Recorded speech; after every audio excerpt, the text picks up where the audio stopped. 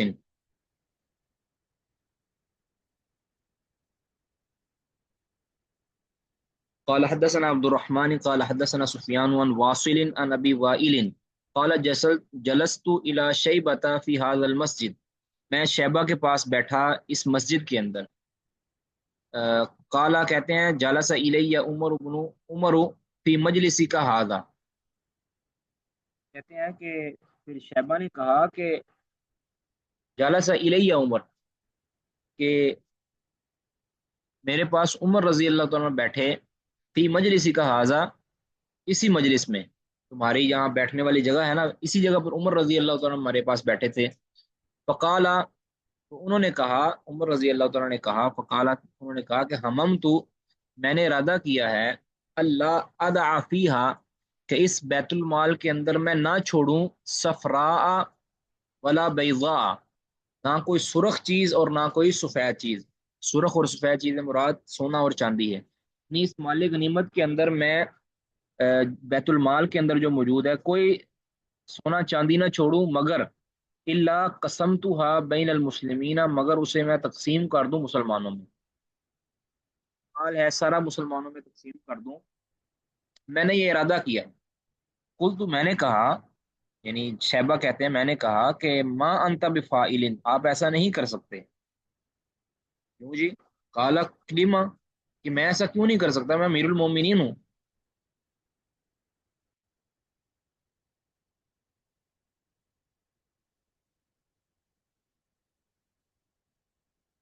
اللہ ادا فی صفرا، میں نے اس کا ترجمہ کیا کیا؟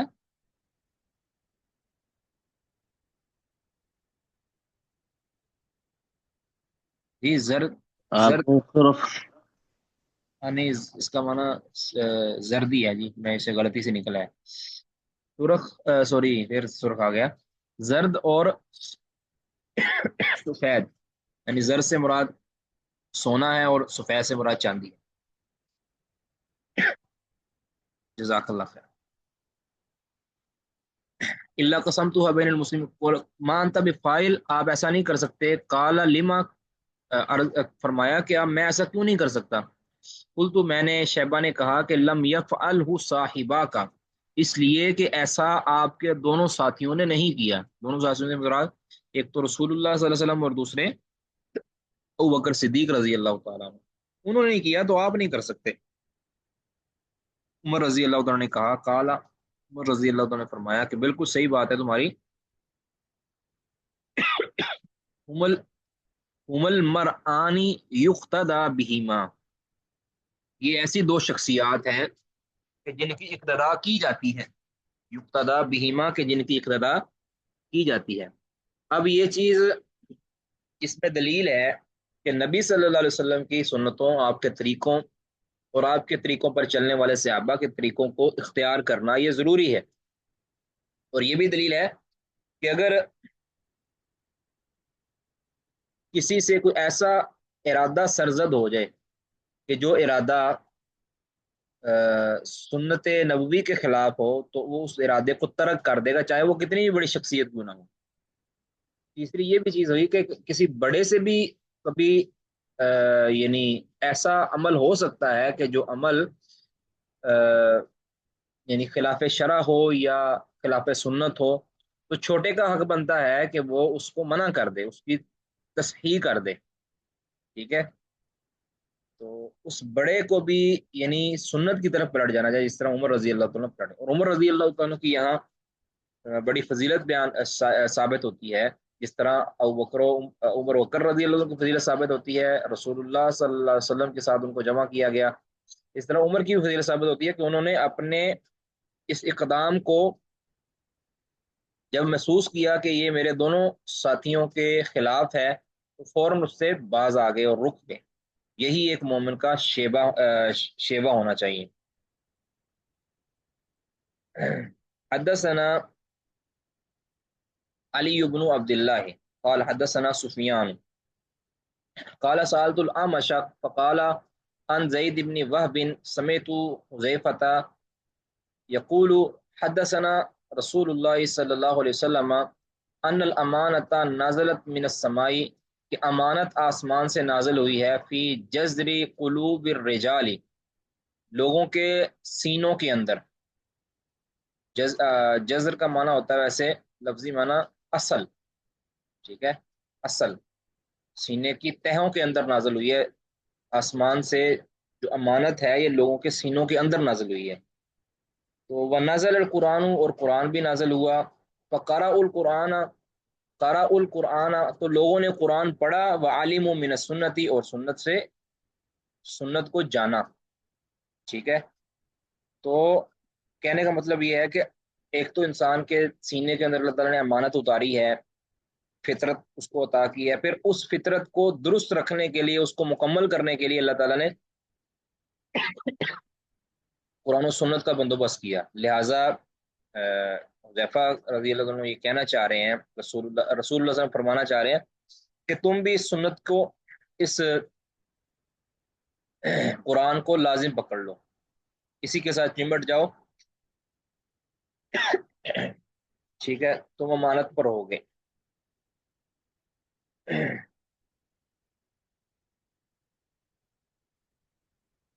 حدثنا آدم بن ابی ایاس قال حدثنا شعبة قال اخبرنا عمرو بن مرة قال سمعت مرة الحمدانية يقول قال عبد الله ان احسن الحديث كتاب الله. اللہ بن مسعود رضی اللہ عنہ فرماتے ہیں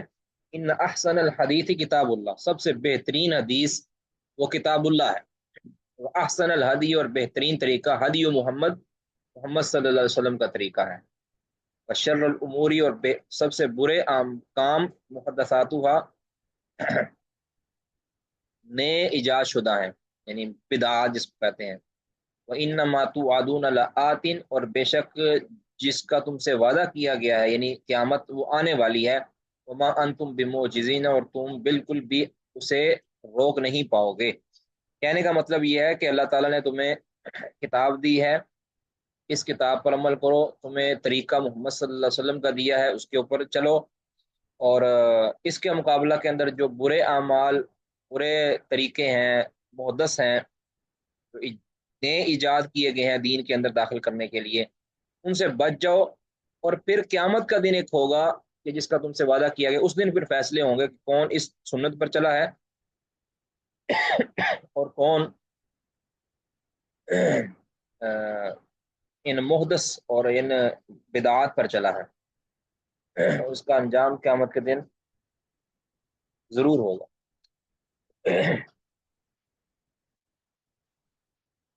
حدثنا مسدد قال حدثنا سفیان قال حدثنا الزہری عن عبید اللہ عن ابی ہریرہ و زید بن خالد قال, دونوں بیان کرتے ہیں, اسی لیے اس حدیث کو 2 نمبر دیے ہیں کہ ابو ہریرہ سے بھی ہے اسی سند کے ساتھ, اور زید بن خالد رضی اللہ تعالیٰ سے بھی اسی سند کے ساتھ ہے. قال, دونوں بیان کرتے ہیں کننا عند النبی صلی اللہ علیہ وسلم, ہم نبی صلی اللہ علیہ وسلم کی خدمت میں حاضر تھے. فقال, تو آپ نے فرمایا لأقضین بینکما بکتاب اللہ, کہ ہم تم دونوں کے درمیان میں تم دونوں کے درمیان ضرور بے ضرور فیصلہ کروں گا اللہ کی کتاب کے ساتھ. اس کی تفصیل ہم پہلے پڑھ چکے ہیں, اس کی تفصیل کتاب و اخبار الاحاد کے اندر ہم اس تفصیلی واقعہ کو پڑھ چکے ہیں. وہ جو ایک بزرگ آیا تھا اور اس نے عربی آیا تھا, اس نے کہا تھا کہ میرے بیٹے نے زنا کر لیا اس کی بیوی کے ساتھ اور ہمارے درمیان فیصلہ کر دے. تو نبی صلی اللہ علیہ وسلم نے پھر قسم اٹھا کر فرمایا تھا کہ میں تمہارے درمیان کتاب اللہ کے ساتھ فیصلہ کروں گا. جو آپ کتاب اللہ سے مراد ہے حکم اللہ, اللہ کی وحی, اللہ کا حکم, اس کے مطابق فیصلہ کروں گا. تو جو نبی صلی اللہ علیہ وسلم نے فیصلہ کیا تھا وہ پورے کا پورا قرآن کے اندر نہیں ہے بلکہ وہ حدیث کے اندر ہے. تو معلوم یہ ہوا کہ کتاب اللہ سے مراد حکم اللہ ہے، اللہ کا فیصلہ ہے، تو اللہ کا فیصلہ حدیث بھی ہے، قرآن بھی ہے۔ حدثنا محمد بن سنان قال حدثنا فلیح قال حدثنا ہلال بن، جی جی محمود الرحمان صاحب کیا کہہ رہے ہیں؟ السلام علیکم۔ وعلیکم السلام ورحمۃ اللہ۔ شیخ محترم، جو جس طرح پہلے سیدنا عمر رضی اللہ تعالیٰ عنہ کا واقعہ بیان ہوا ہے، اس کے بعد بھی صحابی رسول نے یہ نشر الامور محدثہ، تو یہ یعنی اللہ کے نبی کی حدیث کس حوالے سے اس کو ہم کہیں گے؟ یعنی کہ وہ تو حضرت عمر کا واقعہ اور یہ بھی صحابی بیان کر رہے ہیں، یعنی قال رسول اللہ صلی اللہ علیہ وسلم تو ان میں نہیں ہے، دونوں میں۔ اچھا،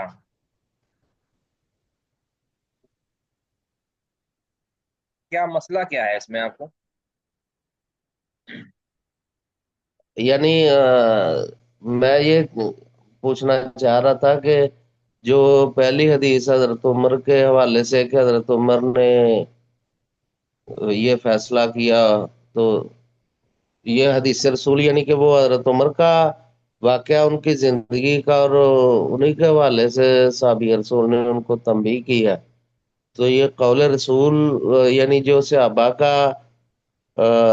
قول فعل ہے، وہ بھی حدیث رسول ہی اس کو کہا جا سکتا ہے۔ ہاں جی، ہاں جی، کہا جا سکتا ہے۔ عمر رضی اللہ تعالیٰ نے ارادہ کیا تھا ایک ایسا کام کرنے کا کہ جو کام پہلے نہیں ہوا تھا، تو دوسرے سے ابھی نے روک جی دیا تو وہ رک گئے کہ جب انہوں نے نہیں کیا تو پھر میں کیوں کروں؟ ٹھیک ہے۔ صحیح۔ حالانکہ وہ فیصلہ انتظامی فیصلہ تھا، کوئی شرعی فیصلہ تھوڑی تھا، لیکن انتظامی فیصلے تک جی رضی اللہ تعالیٰ عنہ سیدنا ابوبکر اور رسول اللہ صلی اللہ علیہ وسلم کی اتباع کرتے تھے، یعنی انتظامی امور کے اندر بھی۔ حالانکہ مال غنیمت کو تقسیم کر دینا اس کا شریعت کے ساتھ کوئی تعلق تو نہیں ہے نا، لیکن چونکہ انتظام اس طرح کا فرمایا کہ اس انتظامی فیصلے کے اندر بھی میں مخالفت نہیں کر سکتا، تو کس قدر ان کو جو ہے نا اللہ اور اللہ کے رسول سے محبت تھی، اور ان کے جو پہلے خلیفہ ابوبکر صدیق سے محبت، کہ ایک ذرہ بھی جو ہے نا ان کے طریقے سے ہٹ نہیں سکتے تھے۔ ٹھیک ہے جی، آگے جی، حدثنا محمد بن سنان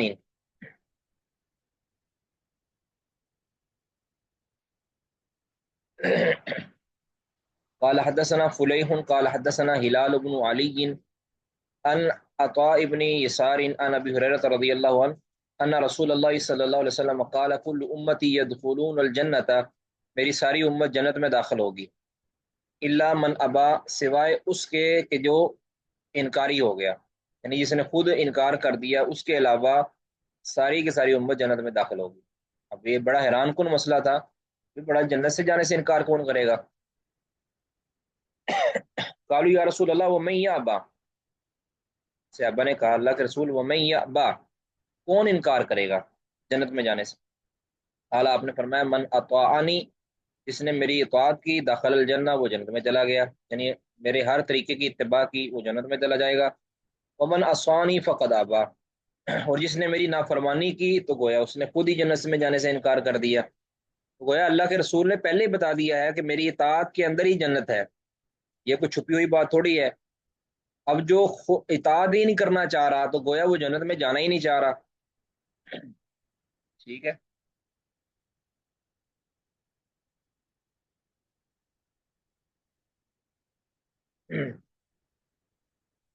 تو یہ ایسے ہی ہے نا کہ اگر کسی نے آفر لگائی ہو مثال کے طور پر، کسی دفتر میں کسی باس نے آفر لگائی ہو کہ جو بندہ مجھے اپنا پاسپورٹ جمع کروائے گا تو میں اس کو ٹور پہ بھیجوں گا، مطلب فارن ٹور پہ بھیجوں گا۔ اب پورے عملے کو اس نے یہ دعوت دی ہے کہ 10، مطلب 100 بندہ ہے تو 100 کے 100 کو کہا ہے کہ جو بھی پاسپورٹ مجھے جمع کروا دے گا تو میں اس کو بھیج دوں گا۔ اب اس میں سے 90 لوگ پاسپورٹ جمع کرواتے ہیں، 10 لوگ پاسپورٹ جمع نہیں کرواتے۔ ٹھیک ہے، اب وہ نہیں کرواتے تو جان بوجھ کے نہیں کرواتے، تو اس کا مطلب کیا ہوگا کہ وہ جانا ہی نہیں چاہ رہے، یعنی پھر بوس یہی کہے گا نا اس کا مطلب تم جانا ہی نہیں چاہ رہے۔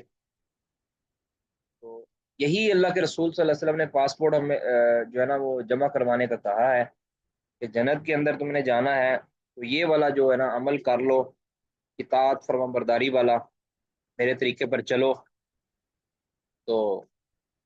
تمہارے پاسپورٹ اور ویزا پکا جنت کا۔ لیکن اگر تم نے خود ہی پاسپورٹ نہیں جمع کروانا، اپنی زندگی کو میرے حوالے نہیں کرنا، میری طریقے کے مطابق زندگی نہیں گزارنی، تو پھر گویا تم جنت میں جانا ہی نہیں چاہ رہے۔ یہ ہے بھائی، اللہ تعالیٰ ہمیں جنتیوں والے اعمال کرنے کی توفیق دے، نوازے۔ حدثنا محمد بن عبادة قال اخبرنا يزيد قال حدثنا سليم بن حيان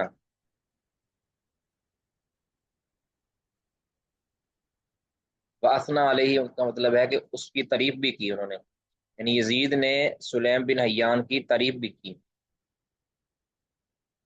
یعنی جب اپنے شاگرد کو حدیث بیان کر رہے تھے نا، وہ کہتے تھے بھی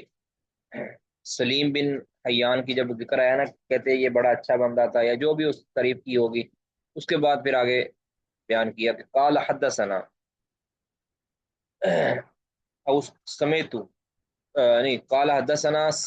سعید بن میناء قال حدثنا او سمیت، حدثنا کا یا سمیت کا جابر بن عبد اللہ، جابر بن عبداللہ رضی اللہ یقول، کہتے ہیں کہ جاءت ملائکۃ الی النبی صلی اللہ علیہ وسلم۔ اب یہ بڑی پیاری حدیث ہے۔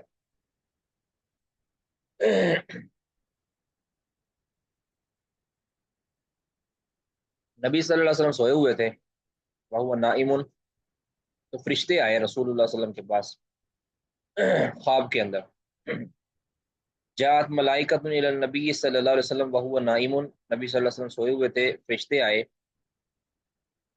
فقال بعضهم، بعض نے کہا کہ یعنی آپ سوئے ہوئے تھے اور آپ محسوس کر رہے تھے کہ آپ صلی اللہ علیہ وسلم کو کچھ سنائی دے رہا ہے، کیونکہ آپ کا دل جاگ رہا ہوتا ہے اور آپ کا آنکھیں سوتی ہیں۔ فقال بعضهم، بعض نے کہا، بعض فرشتوں نے کہا کہ انه نائم، یہ تو سوئے ہوئے ہیں۔ فقال بعضهم، اور بعض نے کہا کہ ان العین نائمۃ والقلب یقظان، کہ ان کی آنکھیں تو سو رہی ہیں لیکن ان کا دل جاگ رہا ہے۔ تو یہ رسول کا خاصہ ہوتا ہے، پیغمبر کا خاصہ ہوتا ہے، سارے انبیاء کے دل جو ہے وہ جاگ رہے ہوتے ہیں، ان پر وحی نازل ہو سکتی ہے، اور ان کو خواب آتا ہے، وہ خواب بھی وہی ہوتا ہے، وہ بھولتا نہیں ان کو۔ ان العین نائمۃ، اس کی آنکھ تو سو رہی ہے اس نبی کی، والقلب یقظان، لیکن دل جاگ رہا۔ فقالوا، وہم کہنے لگے فرشتے، ان لصاحبکم ھذا مثلا، اس شخص کی، تمہارے اس ساتھی مطلب تمہارے اس مخاطب کی ایک مثال ہے، تو مثال ہے کوئی ان کی ایک ایگزامپل ہے، تو فضربوا له مثلا، ان کی مثال تو ذرا بیان کرو۔ یعنی اب یہ نبی صلی اللہ علیہ وسلم کو سنا رہے ہیں، کیونکہ آپ سن تو رہے تھے، آپ جاگتے تھے، آپ کا دل جاگ رہا تھا نا، تو آپ کی آنکھیں سوئی ہوئی تھی۔ تو فضربوا له مثلا، تو آپ صلی اللہ علیہ وسلم کے لیے کہا کہ ان کو کوئی مثال تو بیان کرو، ان کے لیے مثال بیان کرو۔ فقال بعضهم، بعض نے کہا کہ انه نائم، یہ تو سوئے ہوئے ہیں۔ فقال بعضهم ان العین نائمۃ والقلب یقظان، دوسروں نے کہا کہ سوئے تو ہوئے ہیں لیکن ان کا دل جاگ رہا ہے۔ فقالوا، تو انہوں نے مثال بیان کی کہ مثلہ، ان کی مثال، کا مثل رجل، ایک شخص کی طرح ہے، بنا دارن، جس نے گھر بنایا، وجعل فیہا مأدوبۃ، اور اس میں دسترخوان رکھا، جس پر طرح طرح کے کھانے لگے ہوئے ہیں۔ ان کی مثال، اب یہ مثال کے اندر آگے، اس مثال میں کس کریکٹر کے ساتھ آپ کی مثال دی گئی ہے یہ آگے آئے گا۔ یہ ویسے مطلب ہے کہ کسی نے گھر بنایا کہ اس میں پھر طرح طرح کے کھانے رکھے، یعنی دسترخوان اس میں رکھا۔ بات داعین، اب یہ جو داعین ہے نا، یہ نبی صلی اللہ علیہ وسلم کی مثال ہے، بات داعین، اور ایک دائی پکارنے والے کو پکارنے کے لیے بھیجا، باسا، اور بھیجا اس شخص نے جس نے کھانا بنایا تھا، کھانا رکھا تھا، اس نے ایک دائی کو بھیجا جو پکار کر لائے لوگوں کو، اور آوازیں دے کر آئے کہ بھی آ جاؤ کھانا کھا لو۔ فمن اجاب الداعی دخل الدار، جس نے تو اس دائی، اس پکارنے والے کی آواز پر لبیک کہا، اس کی بات مان لی، داخل الدار، وہ تو اس گھر میں داخل ہو جائے گا، واکل من المأدبۃ، اور اس وہ کھا لے گا من المأدبۃ دسترخوان میں سے. ومن لم یجب الداعی، اور جس نے داعی کی بات نہ مانی، لم يدخل الدار، وہ گھر میں داخل نہیں ہو پائے گا. ولم یاکل من المأدبۃ، اور وہ اس دسترخوان سے نہ کھا پائے گا. فقالو، اب یہ مثال انہوں نے بیان کر دی. فقالو، تو وہ کہنے لگے فرشتے آپس میں کہ ابلوہ لہو، ابلوہا، اس اس مثال کی تعویل کرو، اس مثال کی تعبیر پیش کرو کہ اس کا مطلب کیا ہے. لہو، اس نبی کے لیے. یفقہ، یفقہ یہ مجزوم اس لیے ہے کیونکہ یہ فعل امر کا، ابلو فعل امر کا یہ جزا بن رہا ہے، اس کا جواب بن رہا ہے، تو اس لیے یفقہ، تاکہ یہ اس مثال کو سمجھ لے، یعنی اس مثال کی تفسیر کر دو تاکہ یہ سمجھ جائے اچھی طرح. فقال بعضهم، بعض نے پھر کہا کہ انہ نائم، یہ تو سوئے ہوئے ہیں، یہ کیسے سمجھیں گے. قال بعضهم، دوسروں نے کہا کہ ان العین نائمۃ، ان کی آنکھ تو سو رہی ہے لیکن قلب یقظان، لیکن دل جاگ رہا ہے، لہذا تم مثال بیان کرو، ان کو سمجھ آ جائے گی. فقالوا، تو فرشتوں نے کہا فالدار الجنت، یہاں جو گھر ہے نا، گھر سے مراد جنت ہے. والداعی، اور اس مثال میں جو دائی ہے، پکارنے والا ہے، جو لوگوں کو بلا رہا ہے، وہ محمد، محمد صلی اللہ علیہ وسلم ہے. فمن اطاع، اب جو اس میں جو کھانے رکھے ہوئے ہیں نا، جو دسترخوان ہے، دوسری روایت کے اندر آتا ہے دسترخوان ہے نا، اس میں یہ اس سے مراد ہے جنت کی نعمتیں.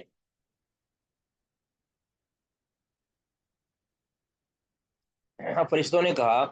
فمن اطاع محمد فقد اطاع اللہ، جس نے محمد صلی اللہ علیہ وسلم کی اطاعت کی اس نے اللہ کی اطاعت کی. ومن عصى محمد، اور جس نے محمد صلی اللہ علیہ وسلم کی نافرمانی کی، فقد عصى اللہ، اس نے اللہ کی نافرمانی کی. ومحمد فرق بین الناس، اور محمد صلی اللہ علیہ وسلم لوگوں کے درمیان فرق ہیں، یعنی فرق کا باعث ہیں. جنتی کون ہوں گے، جہنمی کون ہوں گے، لوگوں کے درمیان نبی صلی اللہ علیہ وسلم تقسیم کرنے کا باعث ہیں.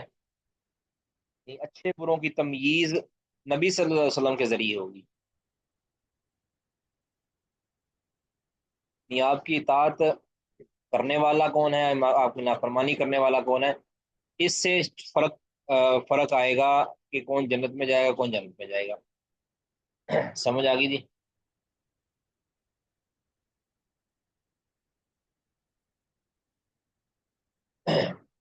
تابعہ قتیبۃ عن لیث عن خالد عن سعید بن ابی ہلال عن جابر خرج علینا النبی صلی اللہ علیہ وسلم. اب کہتے ہیں اس میں مطابقت کی ہے قتیبہ نے، تابعہ قتیبۃ، قتیبہ نے اس کی مطابقت کی ہے. کس کی مطابقت کی ہے؟ پوری سند کی مطابقت ہوئی ہے. یعنی امام بخاری رحمہ اللہ کو یہی حدیث محمد بن عبادہ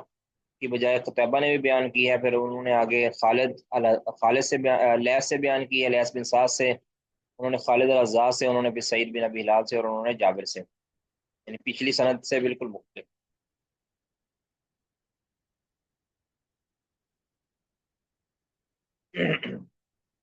جی سمجھ آ گئی جی. کسی کا کوئی سوال اس میں تو کر لیں.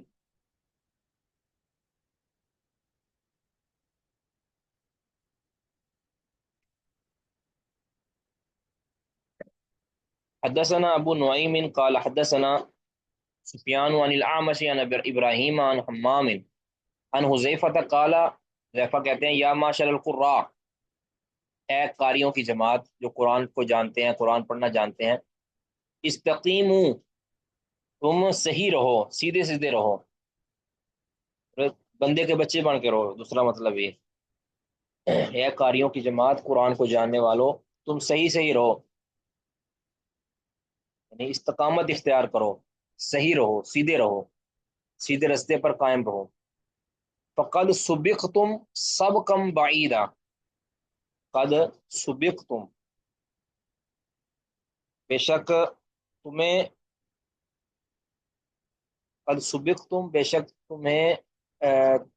یا تم قد سبقتم بھی ہو سکتا ہے، سبقا بعیدا.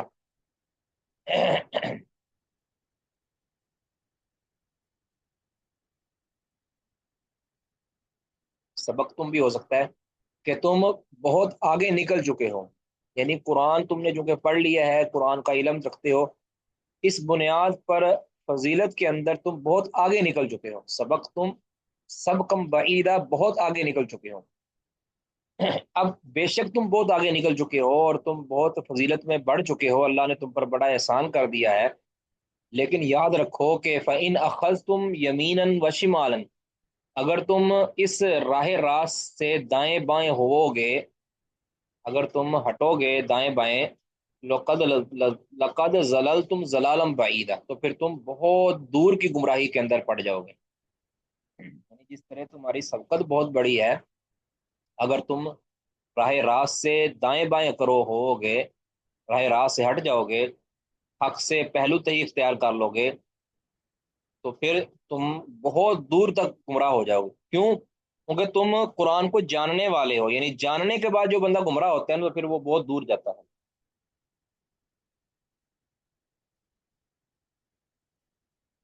لہذا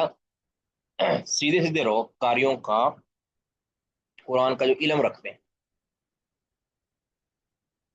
کسی کا کوئی سوال ہے تو وہ ساتھ ساتھ کرتے جائیں۔ حدثنا ابو قریب قال حدثنا ابو اسامہ عن برید عن ابی بردۃ عن ابی موسیٰ عن نبی صلی اللہ علیہ وسلم قال انما مثلی و مثل ما بعثنی اللہ به، یہ نبی صلی اللہ علیہ وسلم نے فرمایا کہ میری مثال اور مثل ما بعثنی اللہ به، اور اس چیز کی مثال کہ جو اللہ نے مجھے دے کر بھیجا ہے، یعنی میری اور میری شریعت کی مثال ایسا ہی ہے کہ مثل رجل، شخص کی طرح ہے، عطا قوم، جو کسی قوم کے پاس آیا، فقال، اور ان کو کہا، یا قومی، اے میری قوم، انی رأیت الجیش بعینی، کہ میں نے اپنی آنکھوں سے لشکر کو آتے ہوئے دیکھا ہے کہ جو تم پر حملہ آور ہونے والا ہے۔ یعنی ایک شخص جو دور سے آئے اور کہے کہ میں نے اپنے آنکھوں سے دیکھا ہے کہ لشکر ایک حملہ کے لیے آ رہا ہے، اور پھر آگر کیا کہے کہ وَإِنِّي أَنَا النَّذِيرُ الْعُرْيَانُ، میں واضح ڈرانے والا ہوں، فن نجا، لہذا بچ جاؤ۔ اب اپنی قوم کو آگے کہہ رہا ہے کہ میں واضح طور پر تمہیں ڈرا رہا ہوں، لفظی معنی تو ہے النذیر کا مطلب ڈرانے والا، یعنی لشکر کے حملے سے ڈرا رہا ہوں، العریان کا مطلب ہے ننگا، یعنی برہنہ، میں برہنہ ڈرانے والا ہوں، فن نجا، لہذا تم بچ جاؤ۔ اب اصل میں عرب کے اندر جب خطرہ بہت زیادہ ہوتا تھا نا، تو اس خطرے کی علامت کے طور پر یہ تاکہ جو خطرے کا آگے خبر دے رہا ہے نا اور لوگوں کو بتا رہا ہے، وہ اپنے کپڑے اتار دیتا تھا، یہ علامت ہوتی تھی کہ اس نے اپنے کپڑے تک اتار دیے ہیں، تو اس کی بات کے اندر پوری صداقت ہے، اب یہ بہت بڑا خطرہ ہے۔ یا یہ ہے کہ وہ اونچی جگہ پر کھڑے ہو کر نا اپنی قمیض اتار کے اور وہ کپڑے کو ہلاتا تھا اور کہتا تھا کہ یہ دیکھو یہ لشکر آ گیا ہے، اور آوازیں لگاتا تھا، تو اس طرح کی کوئی بھی تعبیر ہو سکتی ہے، تو اس کو پھر العریان کے ساتھ تعبیر کر دیا گیا کہ میں اخلاص کے ساتھ واضح طور پر کھلے لفظوں کے اندر ڈرا رہا ہوں، فن نجا، لہذا بچ جاؤ، فن نجا یعنی تم نجات حاصل کر لو، بچ جاؤ، بھاگ جاؤ یا اپنا کوئی انتظام کر لو، لشکر جو ہے نا وہ میں دیکھ کے آیا ہوں، وہ تم پر ابھی حملہ آور ہونے والا۔ اب جب یہ اس کی بات سنی تو فَأَطَاعَهُ طَائِفَةٌ مِّن قَوْمِهِ، تو اس کی قوم کے کچھ لوگوں نے اس کی بات مان لی، اس کے لوگوں نے کچھ بات مان لی، فَأَدْلَجُوا، تو وہ راتوں رات نکل گئے، کہ رات کو اس نے خبر دی تھی دور آنے والے لشکر کی، فَأَدْلَجُوا، تو وہ راتوں رات نکل گئے، فَانْطَلَقُوا عَلَىٰ مَحَلِّهِمْ فَنَجُوا، وہ دھیرے دھیرے جو ہے نا وہ چل دیے اپنے علاقے کو چھوڑ گئے، فنجوا، اور وہ نجات پا گئے، بچ گئے، یعنی دشمن کے حملے سے۔ وَكَذَّبَتْ طَائِفَةٌ مِّنْهُمْ، اور ان میں سے ایک گروہ نے، یعنی اس کی قوم کے ایک لشکر نے بات کا انکار کر دیا، تکذیب کر دی کہ یہ تو جھوٹ بول رہا ہے، اس کی بات میں کوئی ہم پر حملہ آور نہیں ہو رہا، تو فَأَصْبَحُوا مَكَانَهُمْ، تو انہوں نے صبح اپنی جگہ پر ہی کی، یعنی وہ وہاں سے ہلے ہی نہیں، اپنے گھروں کے اندر ہی بیٹھے رہے، صبح سویرے وہیں پر، صبح تک وہ وہیں بیٹھے رہے، تو فَصَبَّحَهُمُ الْجَيْشُ، اب بات تو وہ سچ کہہ رہا تھا، فَصَبَّحَهُمْ، تو صبح صبح حملہ کر دیا ان پر، الجیش، لشکر نے، فَأَهْلَكَهُمْ وَاجْتَاحَهُمْ، اور ان کو ہلاک کر دیا اور ان کو زخمی کر دیا۔